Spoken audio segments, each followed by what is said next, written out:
10 € offerts. Et votre premier pari remboursé en cash. Avec le lien en description et le code promo JDR10.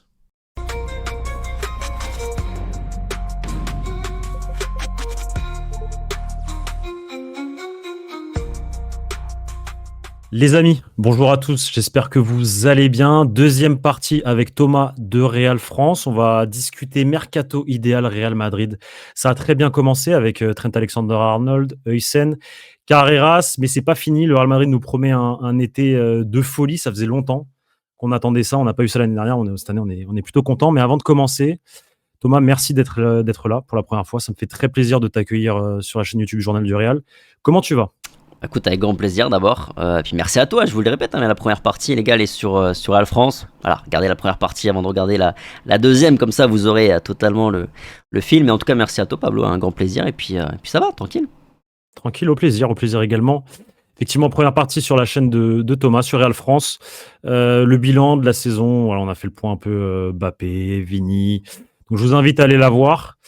Et d'ailleurs, à la voir en premier si vous êtes là d'abord sur cette chaîne. Allez voir d'abord la vidéo de Thomas qui est en fait le début et là vous aurez la suite ici. Mercato idéal, donc on discutait un peu de voilà que tu étais hypé, Xabi Alonso, etc. parce que la direction elle suit enfin un coach. Oh, alléluia. Mais on n'a pas parlé des 3 nouvelles recrues.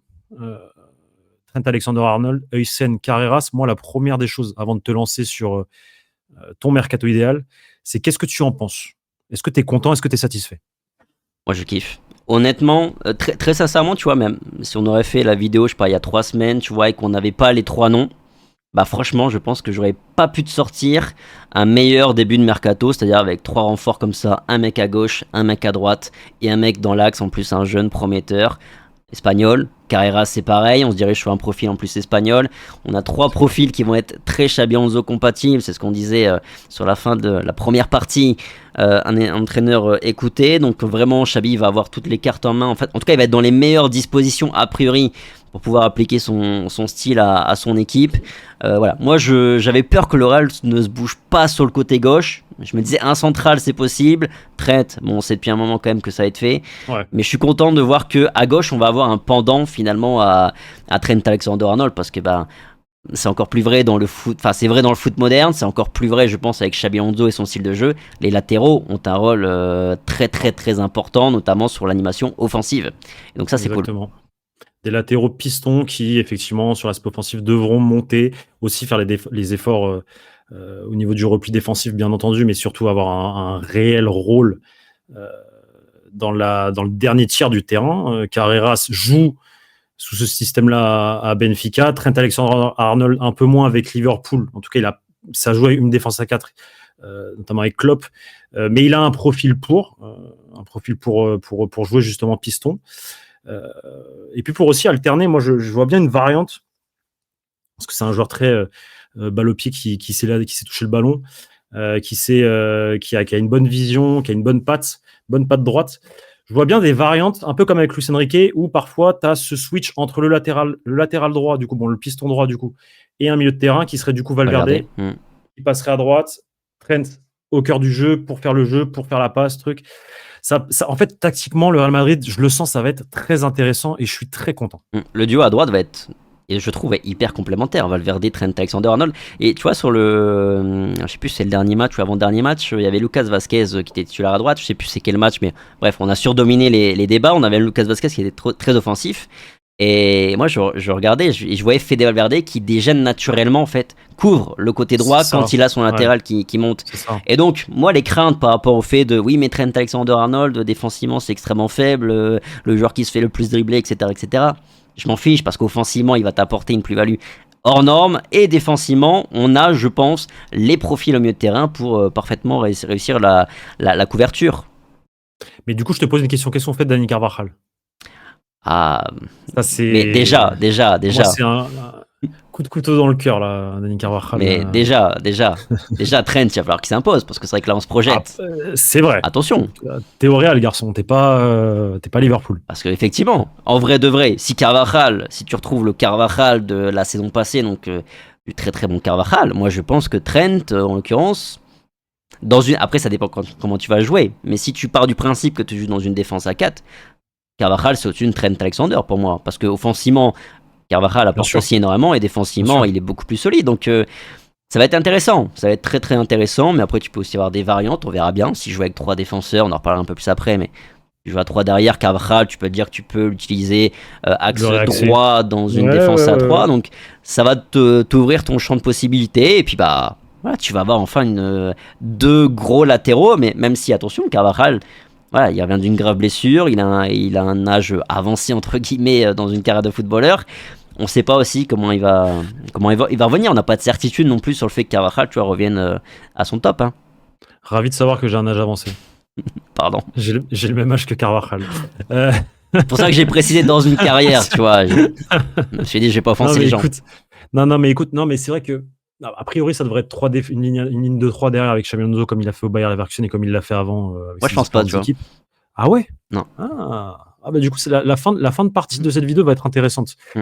Mais c'est vrai que si tu joues à 3, du coup, moi, Carvajal, par rapport à son âge, par rapport à son vécu, par rapport à ce qu'il peut t'apporter, moi, je le vois capable d'être repositionné justement dans l'axe, un peu comme ce qu'avait fait à l'époque Thomas Tuchel à Chelsea avec Azpilicueta. Azpilicueta, c'est un peu le même profil. Un garçon petit, latéral droit, d'expérience, etc. Et quand il est arrivé à son âge 32-33, il l'a réaxé, mis un réel piston à droite. Et Azpilicueta, je crois que c'est l'année où Chelsea finit champion d'Europe. Je crois, ouais. Et Azpilicueta, il joue un rôle majeur dans cette équipe. Donc, voilà, ça peut être une idée. Écoute, des 3 là, c'est lequel ton préféré? Celui que tu te dis, ah, lourd. Essen. Ouais, moi aussi. Et que le Real Madrid se dise, vas-y, on va commencer à espagnoliser un peu l'effectif, ça te fait plaisir ou pas? Oui, parce que je pense que c'est. Bah, t'es le Real Madrid, t'es le club de la capitale, je veux dire. Oui, tu dois. Et puis, bah, je pense aussi que ça rentre en ligne de compte, mais 2030, donc dans pas si longtemps que ça, t'as le mondial qui va être co-organisé à la maison pour C'est vrai, le Real Madrid. Je pense que c'est tu vrai. peux pas. Je pense que le Real. En tout cas, je pense que ce serait presque une grave erreur de ne pas être représenté dans l'équipe nationale d'Espagne à un moment donné, ou potentiellement, en plus, t'as la finale peut-être qui va se jouer au Bernabeu. Voilà. Et d'ailleurs, c'est cool, tu vois. Potentiellement, défense à 4, imagine. Sur un match, tu peux avoir Carvajal, Asensio, Heusen, Carreras, défense Carreras. 100% Ouais, espagnole. ouais. Comme à l'époque. C'est intéressant. Comme à l'époque quand on était gamin ou... Arbeloa, Sergio Ramos. Ouais, non, en vrai, pas vraiment. Parce que l'époque Mourinho, il y avait quand même des étrangers en défense. Non, mais écoute, cool. Bon, je vous explique le concept, les amis. Je vais demander à Thomas une recrue galactique. On part sur. On va s'imaginer qu'on suit un peu ce qui se dit dans la presse. La presse dit vrai, pour une fois. Elle dit pas que des conneries. Et donc, on partirait donc sur une recrue galactique pour cet été, une recrue réaliste. Sachant que on a déjà recruté du coup 3 joueurs assez importants et majeurs. Et du coup, après, on parlera des départs et comment tu réorganises tout ça. Donc, on commence par la première partie, la recrue galactique. Quel est ton Galactico pour le Mercato 2025? Ça m'intéresse. Alors, Savoir si on a le même. j'ai 3 noms. Alors, j'avais 3 noms. J'en ai. Ouais, mais il faut choisir. Évidemment, t'inquiète. À la fin, tu choisis. Vas-y. Je fais le choix. Wirtz, entre Rodri, Manchester City, et entre Saliba. Instinctivement, c'est les 3 noms qui me sont venus en tête. Après, par ordre d'élimination, je pense que Florian Wirtz, je pense que c'est peut-être le profil dont on a le moins besoin, dont on peut se passer. Parce qu'on a du Bellingham, on verra bien s'il est réorganisé, réorienté un peu plus bas sur le terrain. Arda Güler, quand même, qui peut aussi évoluer dans ce rôle derrière les 2 attaquants si on se projette sur un schéma comme ça. Je me dis, si tu fais venir un Florian Wirtz, je pense que t'enterres Arda Güler d'une certaine manière. Donc voilà. Par ordre d'élimination, j'enlève Wirtz. Même si, pourtant, je pense que c'est le joueur qui est potentiellement le galactique le plus probable, je pense, que le Real peut signer. Pour cet été? Ouais. Ah ouais, tu crois? Ouais, je sais pas pourquoi. C'est un feeling, pour le coup, c'est juste un feeling. Alors, Rodrigo, c'est très compliqué. Ouais. C'est très compliqué parce que oseille, Il y a même que ce soit pour le club et l'aspect physique, c'est que tu sais pas comment il va revenir. Moi, Saliba, je l'écarte pas. Mais Saliba, À voir à la fin du mercato. En tout cas, par ordre d'élimination, Saliba, c'est le mec que je prends. Si tu me dis, voilà, je prends qui je veux, mais sans patate, mais sans alors millions, maintenant, je l'ai mis Saliba. pourquoi tu prends Saliba et pas Wirtz? Parce que je pense qu'on a davantage de besoins sur le secteur défensif. Et en plus, encore une fois, si on se projette sur potentiellement un Xabi Alonso qui veut jouer avec 3 centres derrière, pour moi, tu as besoin d'un mec T'es obligé. supplémentaire. T'es obligé. Là, le nombre, tu l'as dans l'absolu. Mais tu comptes dans ton lot, tu comptes Alaba, tu comptes Militao, 2 mecs où tu as zéro certitude. Sans oublier, même si je suis davantage confiant, Rudiger, c'est pareil, il va revenir d'une opération du genou qui n'est pas anodine, à un âge pareil, voilà. Même si je suis pas trop inquiet, je pense que Rudiger va. Voilà, je pense qu'il a joué simplement avec des douleurs toute la saison et donc je pense qu'il reviendra à un bon niveau. Asensio, ça te fait. Pour moi, c'est pas un titulaire indiscutable, mais un 3e, 4e bonhomme au Real Madrid, il Ouais. n'y a pas de problème. Mhm. Heusen, Saliba, moi je pense que tu fais Heusen, Saliba, plus les 2 latéraux que tu t'as signés, mais ta défense, tu l'as bétonnée, et tu l'as bétonnée en plus pour l'avenir, parce que ce sont des joueurs qui sont Clairement. en plus jeunes. Là où un Vir, tu vois, je pense que le profil on a, et Rodrigo, je le signe tous les jours hein, si je peux le faire. Même si je sais que effectivement, il y a un risque que tu retrouves pas le Rodrigo, mais je me dis même un Rodrigo à 70% de ses qualités, ses capacités, mais il s'impose sans problème dans ce Real Madrid et il ferait grand bien à ce Real Complètement. Madrid. Complètement, hein, mais totalement. Mais bon, plutôt Totalement d'accord. Saliba. Mais est-ce que tu mettrais du coup pour Rodri un 80 millions parce que c'est ce que réclamerait. En fait, c'est un risque. Hmm. C'est un risque. Il y a le problème. Mais écoute, on a le même Galactique. Moi, c'est Saliba. Ouais. Ah, les gars, moi, je vous le dis, moi, c'est Saliba parce qu'effectivement, je rejoins tous tes arguments. C'est marrant, on est très souvent d'accord, que ce soit dans ta vidéo, là, ici. Effectivement, si on part du principe que Xabi Alonso va vouloir instaurer son 3-4-3 ou 3-5-2, on a besoin de 3 défenseurs. Donc, qui dit 3 défenseurs dit normalement, théoriquement, 3 défenseurs titulaires, 3 défenseurs remplaçants. Parce qu'il faut couvrir s'il y a des blessés ou autres.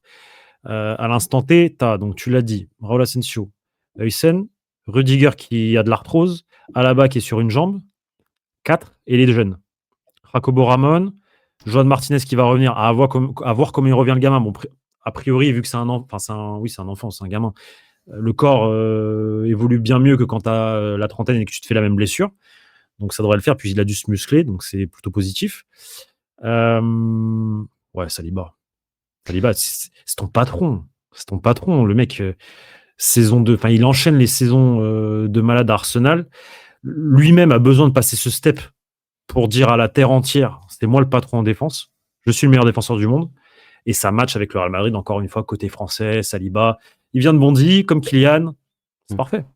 Ouais, puis pour le coup, là on avance comme argument défense à 3, mais même dans une défense à 4 avec 2 centraux, Heusen Saliba, moi ça m'emballe énormément avec Rudiger qui est dans la concurrence. Asensio, comme je le disais, c'est un bon joueur, mais pour moi au Real Madrid, je ne vois pas sur les années à venir, je ne vois pas comme un titulaire en puissance non plus, je le vois plutôt comme un 3e ou 4e bonhomme, un mec fiable sur qui tu peux compter en cas de pépère. Voilà un peu un Nacho, même si je pense qu'il est moins polyvalent qu'un Nacho en l'occurrence, mais effectivement dans l'idée ouais voilà, ce 3e, ce 4e bonhomme qui dès que tu feras appel à lui répondra présent, mais ouais, Saliba, franchement Saliba c'est ce dont on a le plus besoin tout simplement.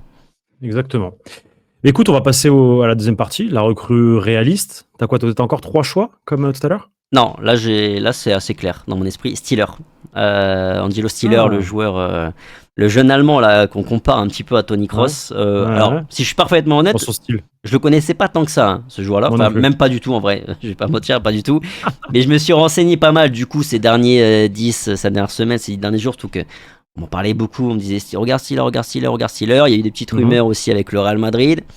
Donc je me suis penché sur son cas. C'est un profil vraiment intéressant. C'est un mec vraiment qui a un profil à Toni Kroos, c'est-à-dire le mec un peu régulateur, qui gère le tempo. C'est un mec qui est bon à la récupération, ce qui est une première relance fiable. Il a des stats un peu plus avancées que Kroos si on compare par rapport au nombre de passes clés, tu sais, parce qu'il joue, je pense, un peu plus haut sur le terrain, un peu plus de responsabilité. Je trouve que c'est la pièce, finalement c'est l'une des pièces, enfin c'est la pièce tout simplement, en termes de profil, qui manque, je pense, à ce Real Madrid. Mais c'est la pièce, effectivement, en tout cas, c'est ce joueur-là qui manque au Real Madrid. Il y a plein d'autres profils. Effectivement, son nom sonne côté Real. Moi, le truc, c'est qu'en fait, je ne l'ai jamais vu réellement. Bon, après, je fais confiance à Victor. Victor me dit, ouais, c'est un crack, je sais pas quoi. Ouais, je te crois, mais moi, je partirais sur. Et je vais le mettre dans la catégorie recrue réaliste, alors que tu pourrais le mettre dans la catégorie aussi Galactico. Mais je vais m'expliquer pourquoi recrue réaliste. Je pense, et c'est un mec qui va jouer la finale de la Ligue des Champions, qui a un maillot bleu, mais pas rouge, noir, Mhm. qui est italien, il s'appelle Nicolo Barella. Donc c'est le même profil, le même poste en tout cas que Angelo Stiller.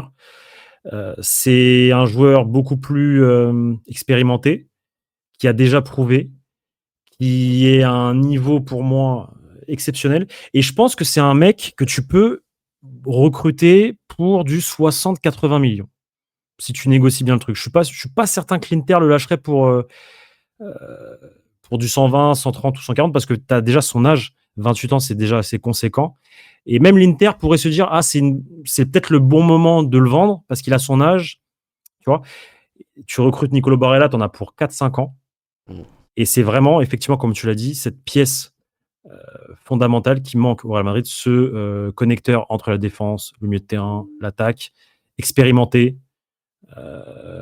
Il a tout. Il a tout pour, je pense, réussir. Je pense qu'il est aussi Xabi Alonso compatible. Je sais pas ce que tu en penses. Oui, oui, ah, moi, je signe. Hein. Barella, oui, si tu me demandes entre Barella et Steeler, je pense que je vais sur Barella parce qu'on est, je pense, sur un niveau encore supérieur. Mais j'y crois moins, c'est pour ça que Est-ce que c'est réaliste? Ouais, c'est est-ce que pour c'est ça, c'est réaliste? pour ça que je l'ai. Est-ce que je suis pas un peu fou quand je dis que c'est réaliste? Je sais pas, je me rends pas compte. Moi, je pense que, en fait, il a un contrat jusqu'en 2009, certes, mais il a quand même 28 ans. Bon. Après, là où je te rejoins peut-être, c'est que je me dis, s'il gagne la Ligue des Champions avec l'Inter, d'une certaine manière, il a fait le tour, entre guillemets. En tout cas, il atteint les sommets avec l'Inter. Il peut se dire aussi, à titre perso, bah tiens, j'aimerais bien voir voir autre chose. Bon, tu passes au Real Madrid, je pense que tu passes le gap supplémentaire dans ta carrière, tout simplement. Donc, C'est ça. dans l'absolu, je me dis pourquoi pas, mais vu qu'il y a vraiment, pour le coup, aucun bruit, aucun P Il n'y a rien. Il y a sur rien du Barré tout. L'Oréal, du coup, bah, je me suis Il y a dit rien. réaliste, Ouais, ouais. non, j'y crois pas. Ouais.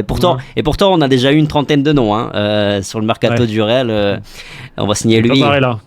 mais pas Barrella, donc c'est pour ça que je l'ai pas mis. Mais après, évidemment, je te rejoins. Franchement, si tu peux le signer, mais tu vois, même 80 millions d'euros, moi je les mets, il y a pas de problème. Ouais. Mais direct. Ok, donc on serait donc sur un Saliba, Stiller, Barella pour moi.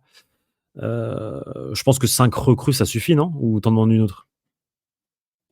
Si tu peux, en bonus, regarde pour un profil un attaquant, un neuf Ouais. peut-être. Un point de fixation comme Rossellou? Ouais, un petit Boudimir, par exemple, C'est pourquoi pas. intéressant. Ouais. Moi, Boudimir, j'aime bien, attaquant référencé en Liga, hein, un mec qui tourne plus de 20 buts chaque saison ces derniers temps. Mhm. 33 ans, donc en plus un gars, tu vois, vraiment un peu à la Rossellou, un mec qui est Mhm. plutôt sur la fin de carrière. Tu lui dis qu'il va pas te faire chier si tu le mets sur le banc Ouais. et qu'il a des minutes par-ci par-là. Un mec de mission, quoi, hein, tout simplement. Un mec qui sait que il aura des missions précises sur certaines configurations de match. Je pense que ça peut matcher. En tout cas, moi, c'est le genre de profil sur lequel j'irai.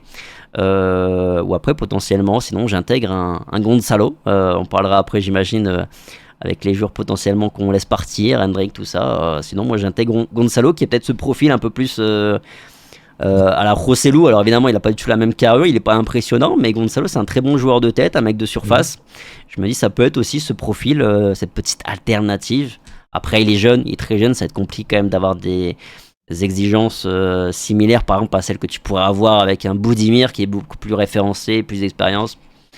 Mais voilà, un petit neuf en bonus si c'est possible. Mais sinon, je pense qu'on peut faire une saison sans. Hein. Je te donne quand même un scénario. Alors, c'est digne des meilleurs scénarios HBO. Mais imaginons qu'on a un départ de Vinicius et de Rodrigo. Et Qu'est-ce que deux tu fais?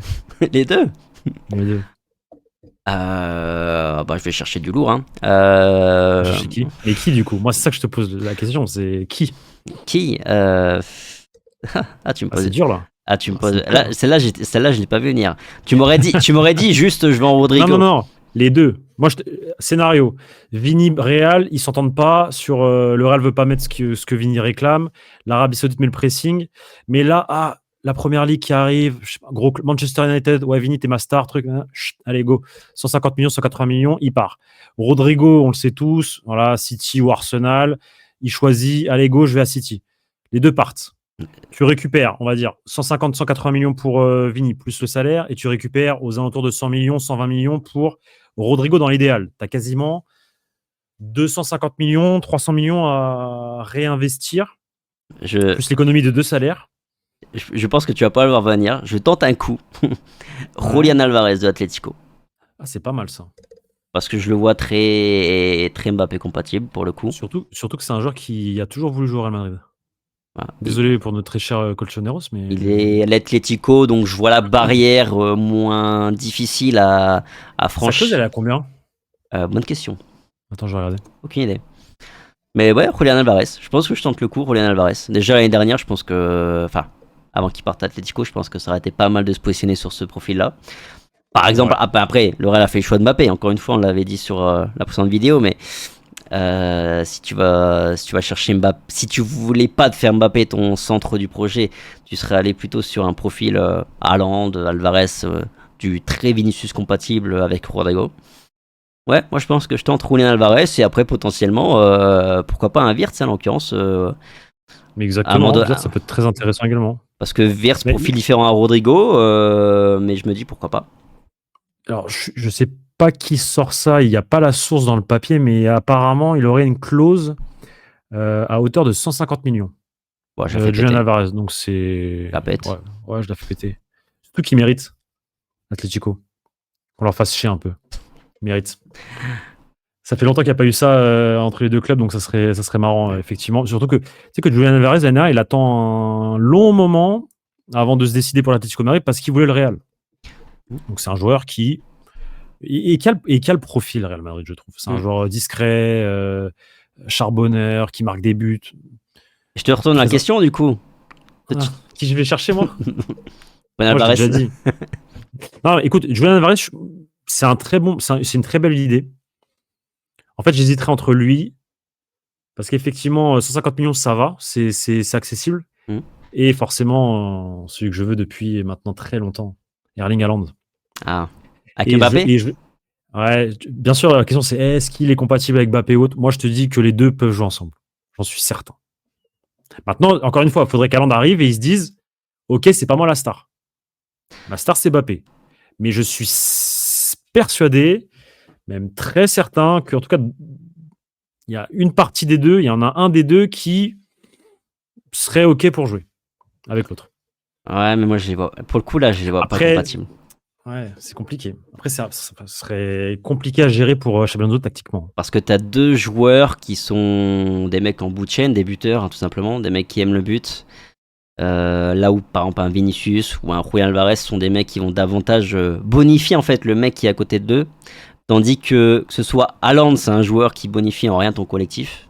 Et Mbappé, c'est un peu aussi ce genre de profil. Mbappé, c'est pas un joueur qui bonifie ton collectif. Mbappé, c'est un mec qui fait passer potentiellement ton équipe sur un niveau supérieur parce que il a cette capacité à marquer 40 buts, plus de 40 buts. Même sur une première saison, dans une saison en plus, ou sur la première partie de saison, on le disait, c'était pas fameux. Mais les deux, je ne vois pas compatibles. Parce que. Ce serait intéressant de voir comment Xabi Alonso ferait pour tenter de les assembler tous les deux. Et puis même eux-mêmes sur le terrain, tu vois. Ce serait une expérience sociale. Hein. Intéressante. Ah ouais, ce serait... Moi, vu que j'adore le risque et j'adore le bling-bling, moi, voir les deux en même temps, ce serait quelque chose.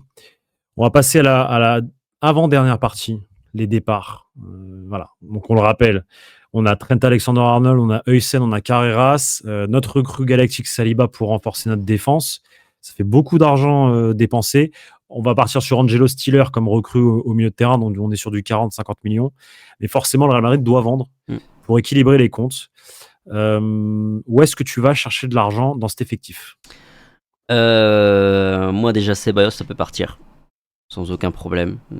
Si le Betis, ils acceptent l'idée qu'il faut mettre un petit peu d'argent si tu veux récupérer Ceballos à 15-20 millions d'euros. Franchement, Ceballos, je le laisse partir. Je suis d'accord. Parce qu'en plus, c'est un joueur que j'aime bien. Et en plus, c'est un joueur, je me dis, ça peut être Xabi Alonso compatible dans cette capacité qu'il a, à être très bon balle au pied, hyper fin techniquement, etc. etc. C'est un joueur qui joue en avançant, même à la perte de balle. C'est un joueur qui est un petit peu un chien, qui n'a pas peur d'aller au duel, d'aller titiller les jambes, même des plus grands, entre guillemets. Donc, je pense que ça peut être un profil Xabi Alonso compatible, mais c'est un mec qui n'est pas assez fiable. Voilà, on le voit encore cette saison. Finalement, il a été dispo 2 mois, il est exceptionnel, mais d'ailleurs, il se blesse. Il absent 1 mois et demi et il revient et c'est beaucoup plus compliqué parce qu'il faut retrouver le rythme, etc. etc. Donc Ceballos, moi ça peut partir. Hendrick, moi je l'envoie en prêt. Je pense vraiment que c'est un profil qui a besoin de partir en prêt. Parce que presque n'importe quel club de Liga qui soit En, un club de Liga En Liga. ou en Bundesliga, pourquoi pas. Ok. Et Bundesliga, non. Plutôt Liga. Je vois un peu trop le jeu différent par rapport à la Liga. Et Bundesliga, bon, c'est différent aussi de la Liga, mais plus ouvert. Je pense que c'est un mec qui peut se régaler, qui peut progresser, marquer, planter. Mais en tout cas, je pense vraiment qu'Hendrick, c'est un joueur qui a besoin d'être prêté parce que il n'a pas des caractéristiques finalement qui sont particulières et qui répondent à des besoins qu'on peut avoir comparativement à du Mbappé, à du Vinicius ou à du Rodrigo pour citer que eux devant. Et je pense qu'il a besoin de jouer tout simplement. Il a besoin de jouer, d'enchaîner. Oh, c'est vrai, ça c'est vrai. Donc moi, Rodrigo, je le prête. Et Hendrick, pardon. Et c'est pour ça. Lapsus révélateur. Non, même pas, parce que Rodrigo, je le garde. Rodrigo, Ok. moi, je le garde. Ok. Toi, tu le laisses partir, Rodrigo? Ouais. Ouais. Parce que Rodrigo, en fait, le problème, c'est que c'est trop de problèmes. À cause de son entourage, je pense qu'il bousille un peu aussi l'état d'esprit, la connexion entre chacun, là. Ça reste ta plus grosse valeur marchande. Et c'est surtout que, en fait, avec Xabi Alonso, je sais pas où est-ce qu'il va jouer. J'arrive pas à voir où est-ce. À part si on reste sur un 4-3-3, comme tu dirais, toi. Non. Un 4-2-3. Moi, non, 4-3-3, non. Pas 4-3-3, mais un 4-4 de losange. Ouais. Avec une Ok. animation qui n'aura rien à voir, évidemment, avec le 4-4-2 de Carlo, mais. Bah, moi, je le mets en concurrence avec les deux devant, tout simplement. Le volume de match va être tellement important. Mais ça, il l'acceptera jamais. C'est pas le problème. C'est le problème. Il peut te bousiller le vestiaire à cause de ça. C'est la crainte. C'est ça le truc. C'est la crainte. Mais dans l'absolu, si je suis Xabi Alonso, que j'arrive à le convaincre de rester une saison de plus, et voilà. Mais je le garde, évidemment. Maintenant, si je sens, effectivement, et je partage ta crainte, je me dis à un moment donné dans la saison, si le mec il sent, en tout cas si le mec estime qu'il a pas assez de temps de jeu, qu'il a pas assez de protagonisme, etc., on sait ce qui va se passer. Il va aller chialer dans la presse comme il l'a déjà fait malheureusement plusieurs fois.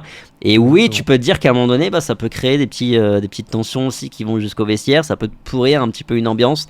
Donc c'est vrai que finalement, je pense que c'est le seul argument qui fait que je me dis que potentiellement Rodrigo, je pourrais le vendre. Maintenant, si j'ai un Rodrigo dans un monde merveilleux qui est prêt à être dans une concurrence saine avec Mbappé, avec Vinicius, à jouer les matchs qu'il jouera, là je le garde tous les jours. Évidemment. Je le garde tous les jours. Dans ce contexte-là, je le garde tous les jours. Moi, c'est vraiment parce que j'ai peur que, mais bien sûr, si Xabi Alonso arrive à une discussion avec lui fait comprendre que, écoute, au début, ça va être compliqué, tu vas être remplaçant, mais si tu te donnes, tu vas avoir des minutes et tu vas peut-être être titulaire, bien sûr, s'il accepte ce rôle, avec grand plaisir. Mais le problème, c'est qu'il va accepter. C'est ça la question. Parce qu'après, si on parle juste de temps de jeu, quoi qu'il arrive, il en aura. Il en aura, mais ça, c'est. En fait, c'est juste le fait de vouloir être remplaçant ou non, peut-être 50% des matchs. Ouais. C'est ça le truc. C'est un peu le problème. Mais bon, c'est question d'ego. C'est ça. Mais bon, dans un mercato idéal, en tout cas, je le conserve, je le garde. Okay. Après, moi, je me débarrasse plutôt. Alaba ou Militao, l'un des deux, j'essaye de faire partir ça. Alaba, il faut le faire partir. Ne serait-ce que pour son salaire, notamment, Alaba. Ouais, donc je le libère. C'est même pas une question de récupérer de l'argent, c'est juste tu libères son salaire. L'Arabie Saoudite qui vient, prenez le gratuit, payez son salaire. C'est ça. Je veux plus. Parce que Militao, c'est invendable, le mec qui vient de se faire 2 fois les croisés. Voilà. Et tu peux avoir une belle surprise. De toute façon, tu peux être que surpris. Surpris, ouais, et positivement, ouais, parce que en vrai, je pense, moi, j'attends absolument rien de Militao. Moi, je pense même simplement que peut-être qu'il retrouvera un niveau, mais un niveau Real Madrid, j'en doute fortement. Après, moi, c'est pareil, si sur le côté gauche, si je peux, je fais à dire. Flan Garcia qui met 10 millions d'euros, ça part. Mendy, c'est pareil. Mendy qui vient avec 10 millions d'euros, ça part aussi. Même si Mendy... C'est fou ce que tu me dis, parce que Mendy... Attends, écoute. Mendy, après la finale du Stade de France, le Real Madrid aurait pu le vendre pour 40-50 millions. Pas fiable. Facile. Mais facile. C'était le meilleur moment pour vendre Ferland Mendy, c'était à cette époque-là. À ce moment-là. Cet été-là.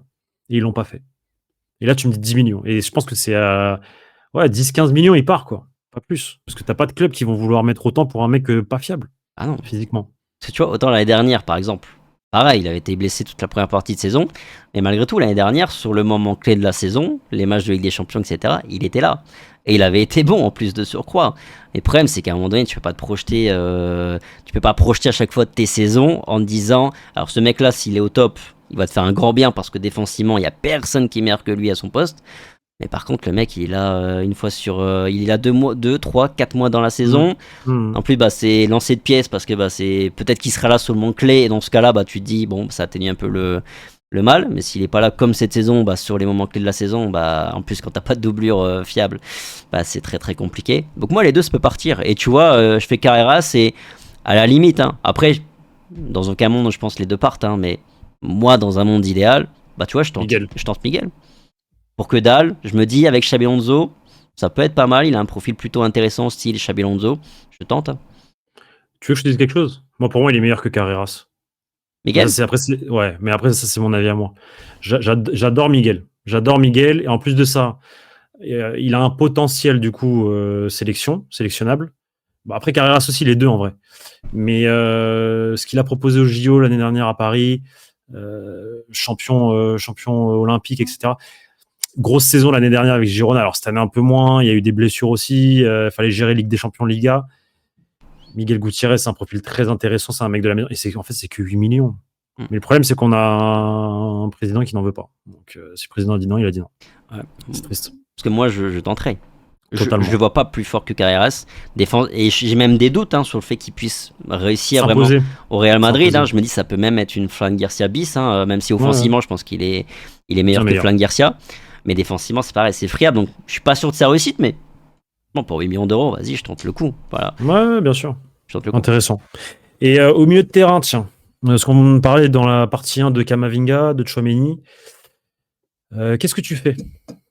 Je suis Tu ferais quelque chose ou pas? Les deux, tu les gardes. Je les garde. Parce que les deux, je veux absolument les voir avec Xabi Alonso. Ok. Par contre, Rota, mon pote, avait dit une phrase que j'avais bien aimée. Il avait utilisé une expression que j'avais bien aimée. C'est carton jaune pour Kamavinga. C'est-à-dire que Ouais. Kamavinga, tu vois, s'il te refait Ouais. une saison mauvaise où il y a des blessures et tout, là, honnêtement, je pense que on refait la vidéo dans un an et qu'on revit la même saison. Là, je te dirais, bah, franchement, si un mec qui vient avec 60 millions d'euros, bah, je pense que j'y réfléchis en tout cas. J'y réfléchis. Mais Kamavinga, il a un potentiel de fou, je kiffe le joueur et je suis sûr qu'avec Xabi Alonso, il va passer un cap important, le cap dont il a besoin. Et donc rien que pour ça, là aujourd'hui, tu viens avec 100 millions d'euros, Kamavinga, je le vends pas. Parce que je crois trop en son potentiel. Mais voilà, la saison prochaine, elle va être, je trouve, déterminante. Tchouaméni, c'est un peu pareil. Tchouaméni, j'ai envie de surfer sur sa deuxième partie de saison, c'est pareil. Tchouaméni, c'est un joueur qui défensivement a montré qu'il était quand même très très solide.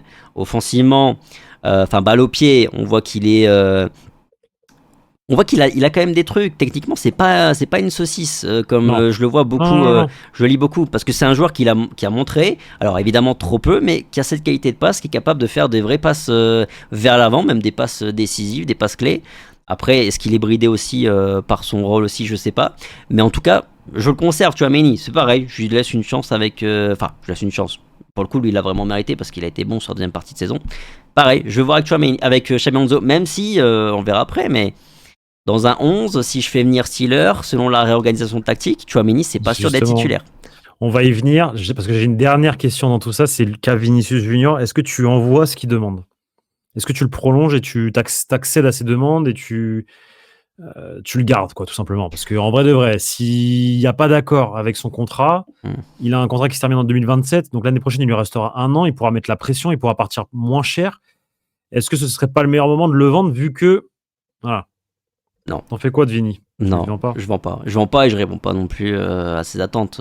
Ça parle de quoi? 30 millions d'euros 30 millions d'euros. 30 millions. On est sur le double de ce qu'il touche. Il touche à peu près 14 millions d'euros net. Il réclame un 25-30 ouais. net. En fait, le concept en fait de la prime à la prolongation de contrat, moi j'aime pas l'idée. Ouais. J'aime pas cette idée-là.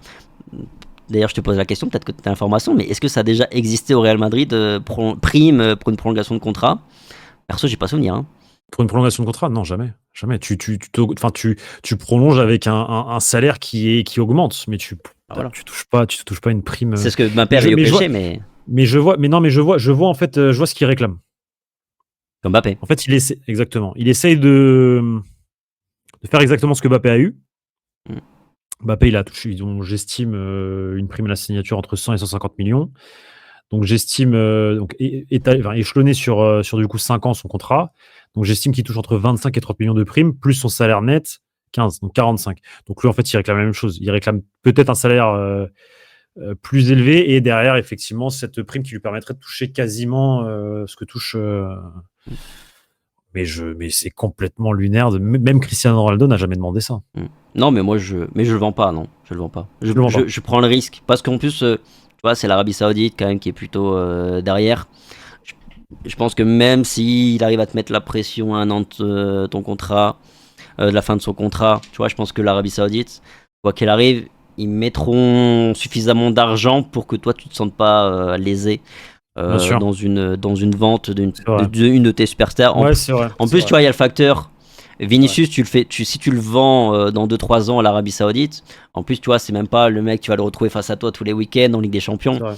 Il part dans un autre championnat. C'est pour ça que moi, j'avais dit en début de saison, c'est sûr, sous 2-3 ans, là, Rodrigo ou Vinicius plutôt, pardon, il y en a un qui partira.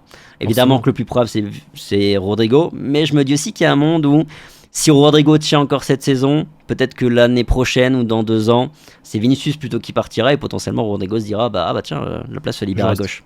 Je reste. Écoute, on va passer à la dernière partie. Allez. Potentiel 11. Tu m'as un peu spoilé en me disant que toi, tu vois ou t'aimerais plutôt une défense à 4. Ouais, c'est surtout tout ce que je vois en fait, parce que comme je le disais, je pense Saliba, tu vois, bon, je l'ai mis dans ma recrue galactique, mais tu vois, j'ai quand même du mal à y croire, je vais pas te mentir. Je vois pas Ouais. le Real refaire un central, Ouais, ok. même si je pense qu'on pourra avoir une bonne surprise quand même. Et dans ce cas de figure-là, je pense qu'on est trop court. On est trop court pour jouer à 3 derrière parce que. Alors après, il y a 2 options bis, comme on l'a dit, Carvajal qui peut jouer axe droit. Maintenant, est-ce que c'est viable sur toute la saison ? À voir. Moi, je suis pas convaincu. C'est une question. Et de l'autre côté, t'as Ferland Mendy. Et c'est pareil. Est-ce que c'est. Déjà, combien de temps il sera là sur la saison ? Et 2, est-ce que c'est vraiment viable ? Parce que, ok, on l'a déjà vu avec Zidane jouer un peu dans l'axe. Maintenant, est-ce que vraiment ce sera solide à ce poste-là ? C'est pareil, c'est un point d'interrogation. Donc, si tu fais un Saliba, là, je me dirais, il y a quand même des signes qui annoncent quand même que le mec a envie de jouer avec 3 centraux plutôt, pardon. Mais il y a aussi la problématique que si tu joues avec 3 joueurs derrière, tu retires un milieu de terrain. Et tu retires qui ?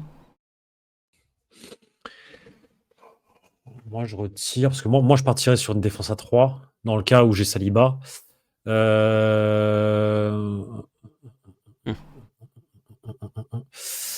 Attends, parce que du coup, Camavinga, Tchouaméni, Valverde, Bellingham, c'est potentiellement le...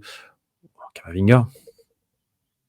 Donc tu partirais avec Tchouaméni. Moi, je partirais avec donc, ma ligne de 3. Donc Saliba, axe, Huysen sûrement à droite, et Raúl Asensio, Rudiger, enfin bref, n'importe qui. Donc ces 3-là, mais bien sûr, faut faire Saliba. Trent à droite ou Carvajal, mais plutôt Trent dans ce système-là. Carreras à gauche, 2 milieux axiaux, Valverde à droite, pour justement pouvoir faire ce qu'on a dit tout à l'heure, coulisser à droite quand ça monte, etc., pouvoir couvrir. Et aussi apporter s'ils alternent entre les deux, ça peut être intéressant. Et axe gauche, au tout départ, je pars avec Tchouaméni. Au tout départ. Et après, en fonction de la saison, je vois, je m'adapte. Est-ce qu'il répond aux attentes ? Est-ce qu'il répond pas aux attentes, etc. À gauche, Carreras, du coup, je l'ai dit. Et devant, en fait, au Bayer Leverkusen, Xabi Alonso joue avec 2 milieux offensifs, entre guillemets, qui sont une pointe, ouais. En soutien de l'attaquant, et une pointe. Là, au regard de l'effectif que j'ai, je partirais avec un milieu offensif et 2 pointes, Vini Mbappé et Bellingham en soutien. Okay. Ce système-là. Et après, bon, tactiquement, il y a plusieurs façons de faire vivre chacun, de dire à tel joueur fais ci, fais ça, mais je partirais sur ça si je prends le schéma en fait tactique de Xabi Alonso. Et après, au fur et à mesure de la saison, si je vois que t'en as un qui répond pas ou autre, bah vas-y, Angelo Stiller, go, montre-moi ce que tu sais faire, parce que peut-être qu'il faut un mec un peu plus connecteur, etc. Donc, moi, je suis quand même allé au bout de mon idée et dire quand même que j'ai signé Saliba, parce que c'est quand même comme l'idée du mercato idéal. Mais même si je signe Saliba, moi je reste sur un 4-4-2. Okay. Après, c'est un 4-4-2 un peu losange au milieu de terrain, mais évidemment, après dans l'animation, comme je l'ai dit, ça n'aura rien à voir avec celui de Carlo Ancelotti, évidemment. L'animation, de toute façon, c'est ce qui fait l'animation et le système sont 2 choses complètement différentes. Donc, je pars sur Huysen, Saliba dans l'axe. Voilà, Rudiger qui rentre dans la rotation avec Raúl Asensio. À droite, je partirais quand même du principe que Carvajal n'est pas forcément son prime Et donc je mets quand même Alexander-Arnold, comme ça et son pendant à gauche Carreras, comme ça tu as deux profils très offensifs sur les côtés. Je pense que Steeler aura une vraie carte à jouer devant la défense. Devant la défense. Répète parce que ça a coupé. Je mets les quatre défenseurs, je t'ai dit. Non, devant la défense, tu mets. Je pense que Steeler a un vrai coup à jouer. Steeler, ok. En première rampe de lancement, ok. en sachant que Steeler, c'est un joueur qui à la récupération n'est pas dégueulasse. C'est un joueur qui se bat. Et puis je pars du principe aussi que Xabi Alonso, il va vouloir avoir le ballon quand même. Après, il peut avoir deux variantes. C'est soit tu mets Tchouaméni devant la défense et Steeler tu le mets à ses côtés. Un peu à la Tony Kroos, hein, rôle à la Tony Kroos il y a 2 saisons. Ou alors, si je pars vraiment sur l'idée Steeler titulaire, Kamavinga quand même plutôt milieu gauche, axe gauche. Valverde à droite évidemment, comme toi. Trent Valverde, le duo à droite qui me tente bien. Bellingham peut-être, qui reste quand même en 10. Et puis devant, je mets pareil les deux. Mais sinon, là-bas. Bellingham, tu ne fais pas redescendre d'un cran parce que beaucoup disent il va jouer. La presse dit Bellingham, il va retrouver une position bien plus centrale, être numéro 8, etc. Redescendre d'un cran. Tu le laisses vraiment. C'est ma variante. En fait, pour le coup, c'est là où j'ai le plus de doutes. Soit je mets Steeler, soit je fais redescendre Bellingham, et dans ce cas-là, je mets Arda. Je tente Arda en numéro 10. Je pense qu'il peut avoir une vraie carte à jouer avec Xabi Alonso. Après, si tu fais Wirtz, par exemple, ce sera Wirtz. Et tu laisses Steeler du coup devant la défense et tu fais reculer d'un cran Bellingham dans le milieu de terrain avec Valverde. Et puis en pointe haute, tu mets Arda Güler et les deux devant Vinicius Mbappé. Mbappé, Vini. Après, il y a un monde aussi, Tchouaméni, si on joue à 3 def. Le pauvre. Ce sera une solution peut-être. Hein. Ce sera une solution parmi tant d'autres. Alors, je pense pas que ce sera le choix numéro 1, mais ça peut être une solution. Parce que ce qu'on a vu de Tchouaméni, défenseur central, on a vu deux facettes. On a vu cette saison où effectivement c'est compliqué parce que l'équipe ne tourne pas bien et que lui c'est pas son poste et que tu vois toutes ses carences. Et puis on a un Tchouaméni la saison d'avant où patron, le mec c'est pas son poste, mais vu qu'il est dans un collectif qui fonctionne, tu vois que du bon. Si Tchouaméni dans un collectif qui fonctionne avec Xabi Alonso, ça peut être une solution aussi, pas que, mais ça peut. Tchouaméni globalement défensivement il a été très très solide. Hein. Moi j'ai pas grand chose à. Il y a juste contre le Barça où il a souffert, mais tu te retrouves face à des caractéristiques pour le coup qui lui convenaient pas du tout, c'est-à-dire des joueurs qui ont une grosse vélocité, capacité à jouer dans les petits espaces, etc. Ce qui est pas tellement ses forces. Lui il est plus à l'aise quand tu lui mets je sais pas, un Haaland ou un mec un peu baraque qui va chercher, qui aime bien en fait le duel, là où côté Barça c'est plus dans l'évitement du duel, et là c'est plus compliqué pour lui sur les petits appuis, tout ça pour Tchouaméni, mais ouais, oui, je pense que ce serait une option. De toute façon, c'est ça qui est hyper intéressant, tu vois, c'est que, et j'avais fait un sondage pareil sur ma chaîne. J'ai demandé est-ce que vous pensez que le Real va jouer à 3 défenseurs avec Xabi ou en 4-4-2 50-50. Putain, c'est ouf. Ouais, comme quoi, hein, les gens ils sont pas. Le débat est archi ouvert. La première compo de Xabi Alonso, elle va être attendue comme une finale de Ligue des Champions. Ouais, c'est vrai. Ouais, parce que ça va être un message envoyé genre. Comment je pars. Mais écoute, très intéressant cette petite discussion avec toi, Thomas. Merci pour ton temps. Merci à toi. Accordé au JDR. J'espère que ça t'a plu. Les amis, dites-nous en commentaire. Vous savez quoi ? Dites-nous en commentaire. Voilà, pareil. Comme Thomas, je le recopie. Vous partirez sur une défense à 4 ou à 3. 3 centraux. Vous êtes plutôt quoi, vous ? Écoute, t'es le bienvenu sur cette chaîne quand tu veux. Grand plaisir. Tu repasses. Et les amis, je vous dis à très vite pour de nouvelles vidéos sur la chaîne YouTube du Journal du Real. Ciao. Ciao.